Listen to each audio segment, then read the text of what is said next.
Tyson Fury and Deontay Wilder are looking on, a big hug. A lot of sportsmanship between these two. These are two very good people. Comport themselves beautifully, and there's no animosity there, just good competition at the highest level. And for Andy Ruiz, this isn't the end.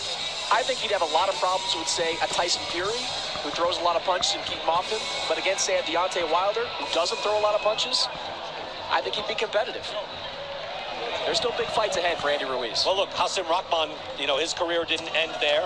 There are lots of fighters who won the heavyweight title and lost it right away, but continued on in their career. And no matter what, whether you're, Michael Moore or Ingemar Johansson, you have etched your name in boxing history by winning the title. So he has a lot to be proud of, but tonight is Anthony Joshua's night. He'll be taking pictures throughout the evening.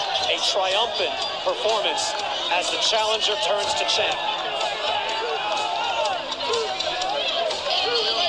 94% of this fight, according to CompuTrack, fought at distance. So Joshua had the discipline to fight at distance all night long. And you saw Sergio, he was tempted to slug it out at certain times, but he thought better of it.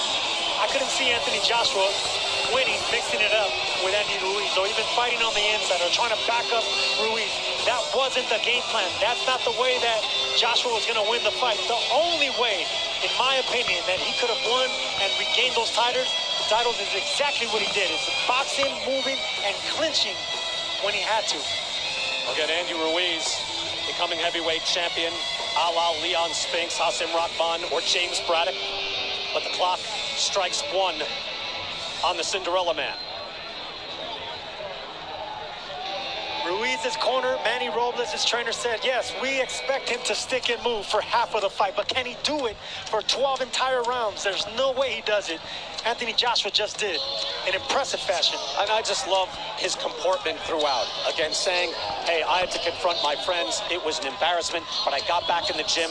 And again, the scale doesn't tell everything, but it indicates something. He comes in 11 pounds lighter when he was already an Adonis, but he knew he had to change. It's not easy. You have to spar a lot to drop that weight, and he did that, Sergio. Andy Ruiz said that he couldn't let Anthony Joshua grow bravado, and bravado is not the word he used. Instead, Anthony Joshua grew something else, a brain, because that's the way you beat the toughness and the man with the faster hands. You move around, you stick and move, and do not let him get planted. Look, Joshua said, hey, my weight is due to my style of living. He started boxing June 20th. And he says, my weight adjusted. He wasn't looking to lose weight. He just lost weight because he was working hard all summer. And I'm sorry to say, Andy Ruiz was not. He was not. And that's what happens when you go from 0 to 60 with popularity, Brian. When you become the champ and you upset the world like that, the world gets planted on your feet and you indulge.